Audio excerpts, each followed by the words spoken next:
So guys, happy Friday na naman. Ganado na naman tayo kasi Friday.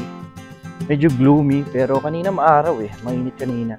Ito yung paradahan natin sa labas. At konting yelo na lang din natitira. Ang ating kotse ay pagkadumi-dumi. Kaya yan ang mission ko ngayon. Mission namin ni Joyce. Sa ngayon habang nasa trabaho pa si Joyce, gagasan ko muna to at saka tawag dito. Baka malilinis ko na rin, depende kung walang masyadong tao sa car wash.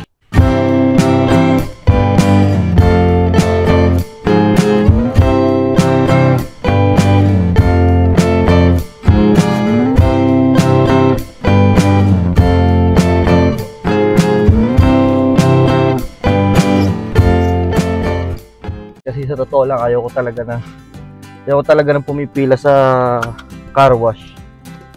Kapag maraming tao ay umaatras na lang ako. Mas gusto ko yung kaso kalimitan, kailangan gabing-gabi kung gusto mo makasolo sa car wash na talagang walang pila.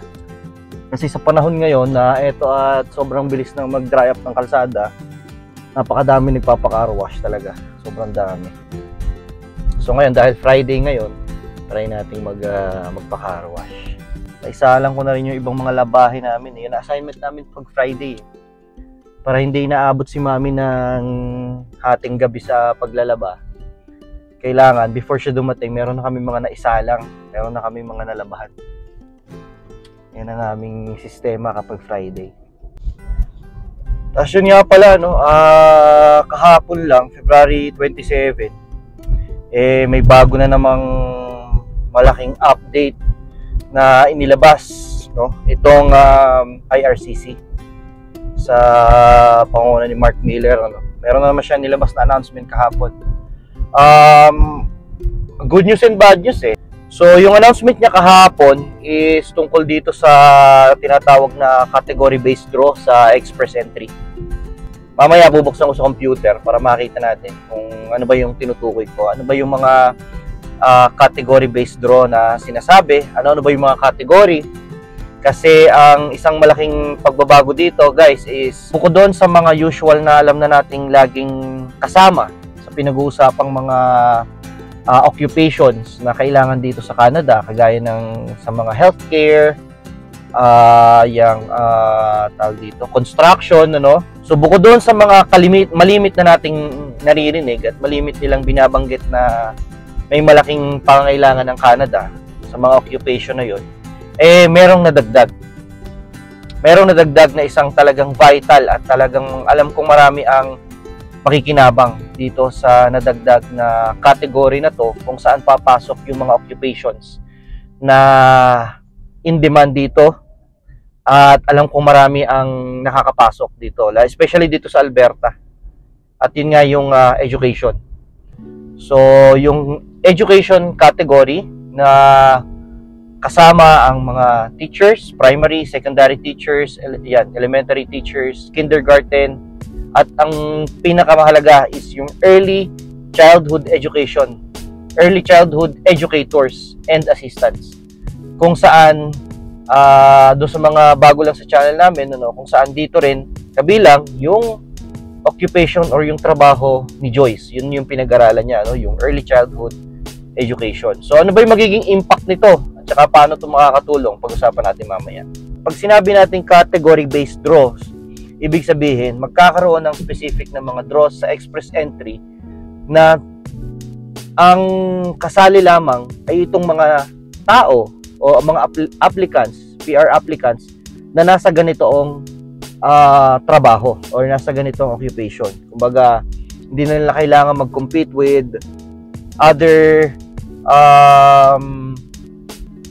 applicants na nasa express entry pool na alam naman natin na ngayon na talagang sobrang pataasan na ng points, di ba?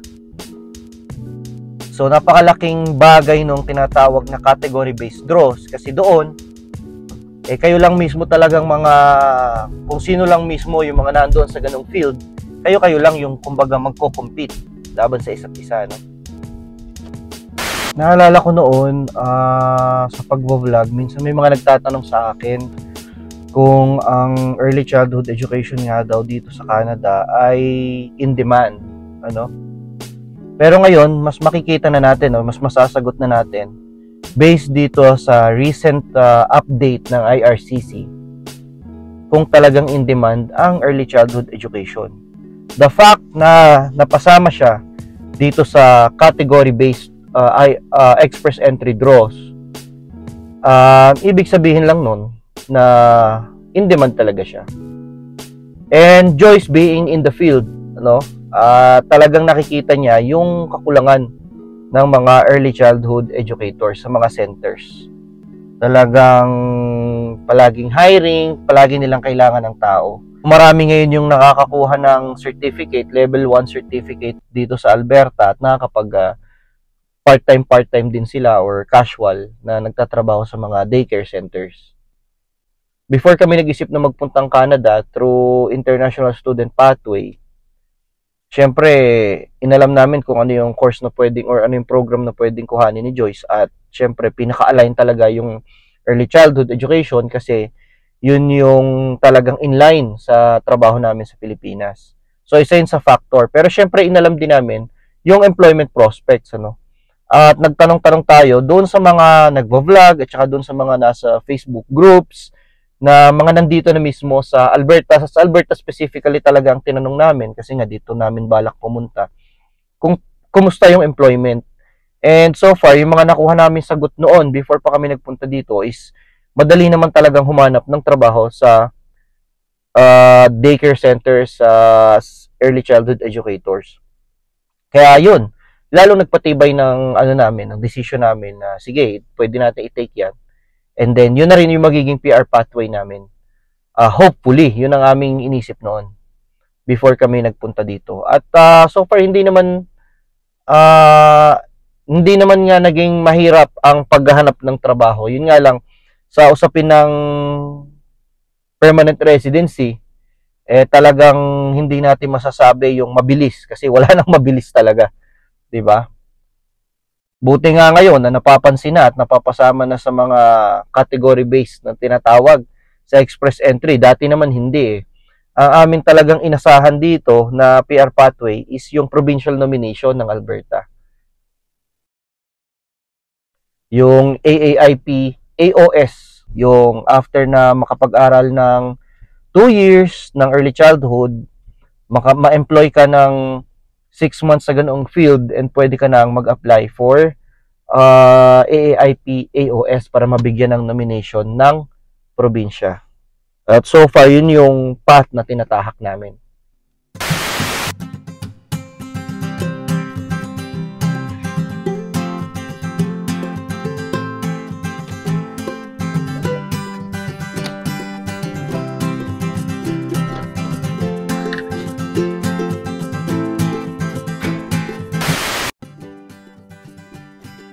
Di ba? After 5 days of use sa trabaho, papasok pa uwi ng bahay, ay nag-consume tayo ng $35 or 25 liters of gas. Sama mo pa doon yung 5 days din na pagsundo at syempre, pagsundo sa bata, 2-way naman yun, di ba? Pupunta ka sa school, tapos babalik sa bahay.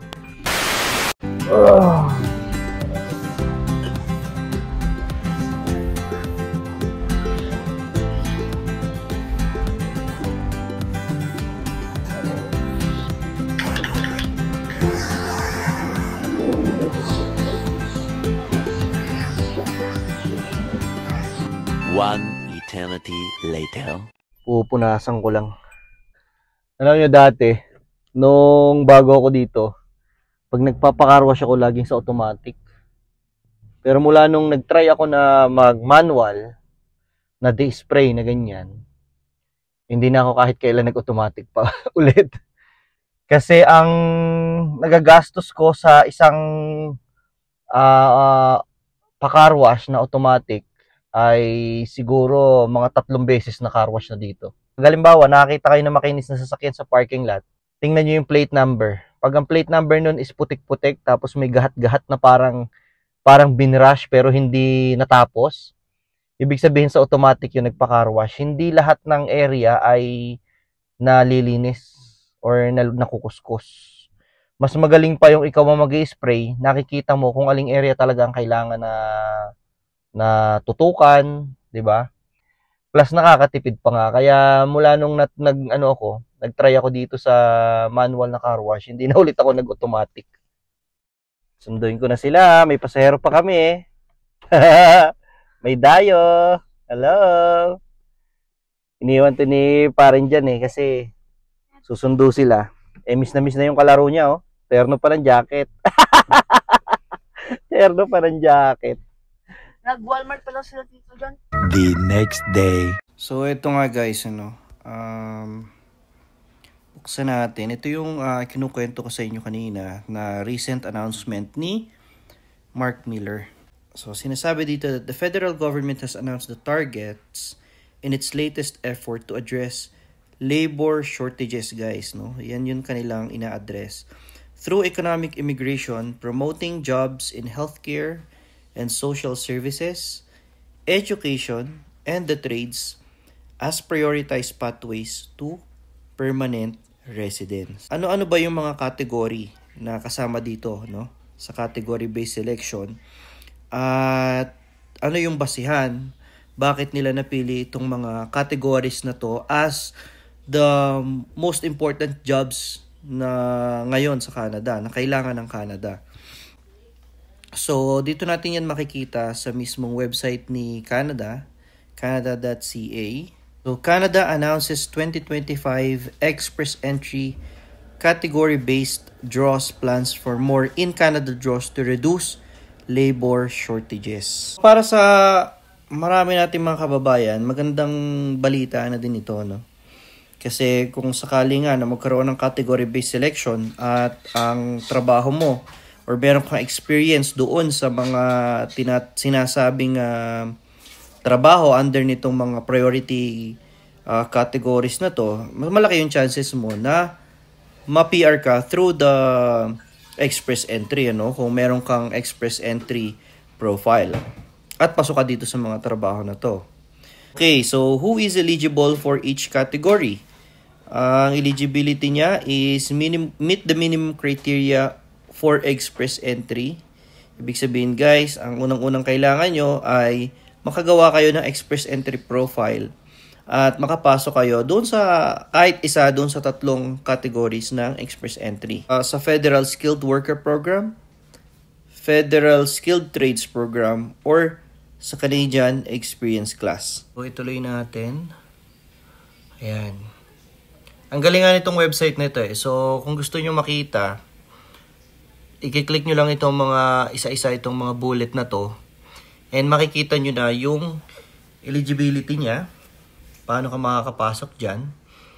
At saka makikita nyo na rin at the same time, dito sa baba ng screen, makikita nyo na rin kung ano yung mga occupations na kasama dyan. Yung mga specific occupations. So isa-isahin natin.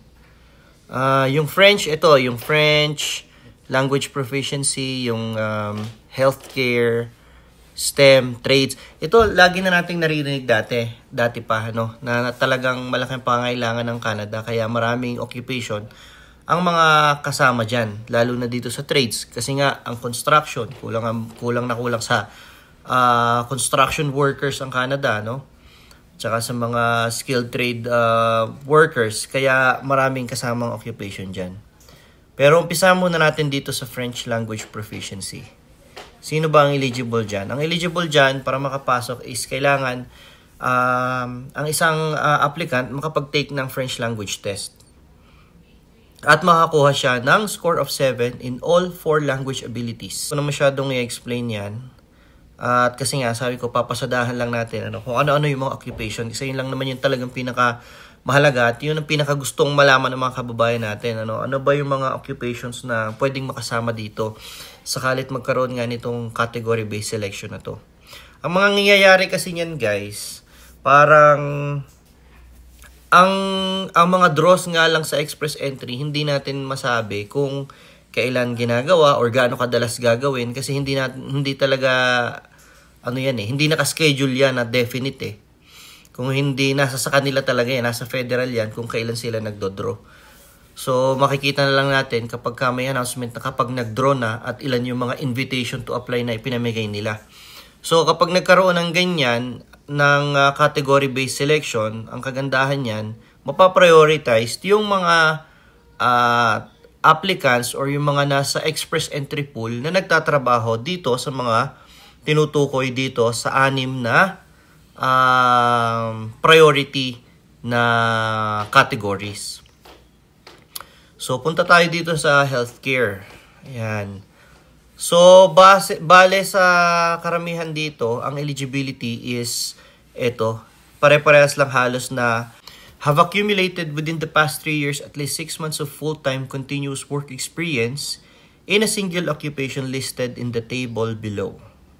At in Canada or abroad. So, kasama yung experience abroad.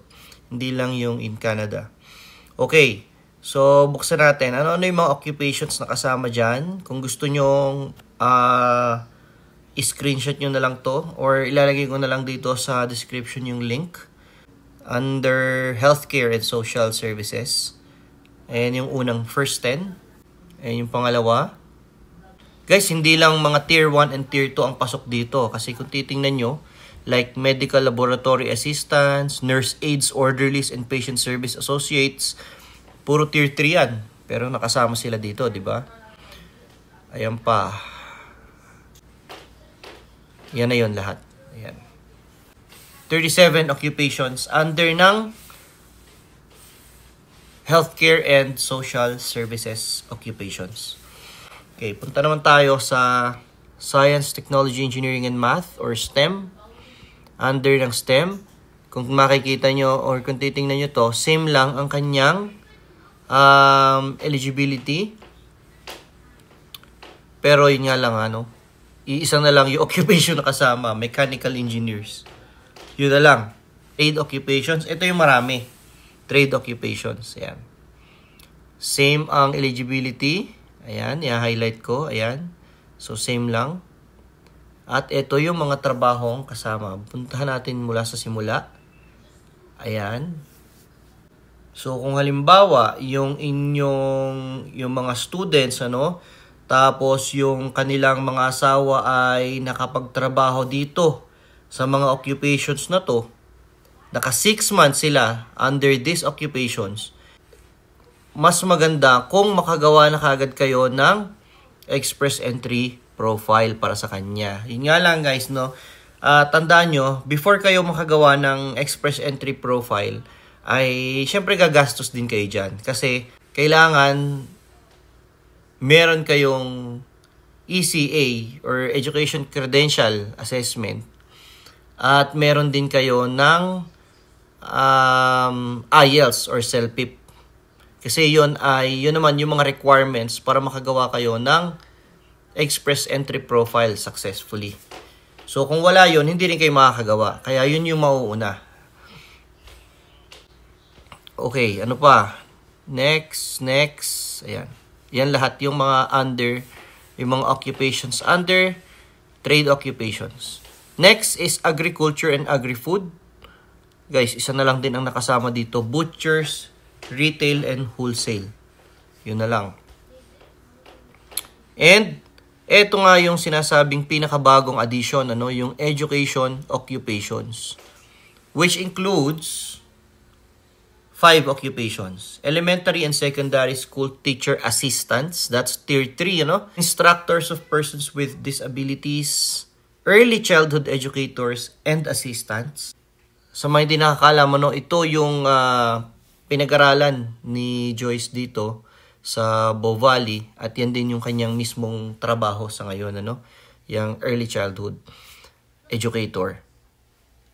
Kasama din ang elementary school and kindergarten teachers at ang secondary school teachers o mga high school teachers. Meron ang bawat probinsya na nagbibigay ng certification sa mga individuals na nagpapa-certify based on their education credentials abroad.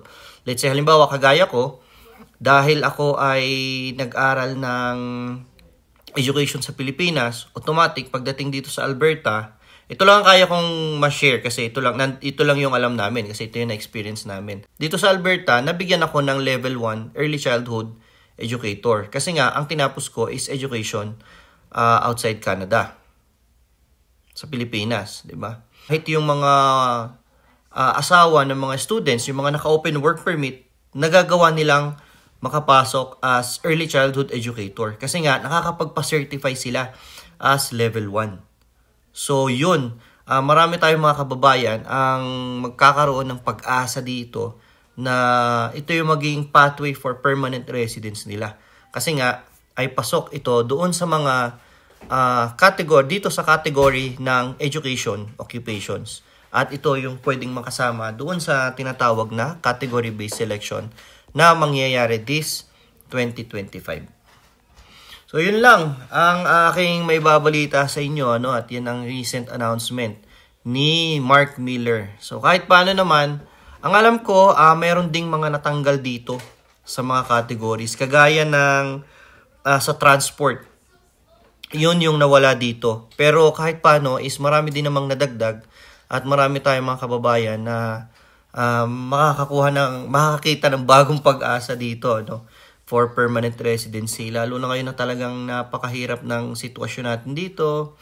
At ang permanent residency talaga ay napakahirap ng makuha. Sa totoo lang. Bukod sa ubod ng tagal din ang inaabot ng application. So yun lang ang masashare ko sa inyo ngayon. If you like this video, just give it a thumbs up. Thank you for watching and see you on the next vlog. Bye-bye.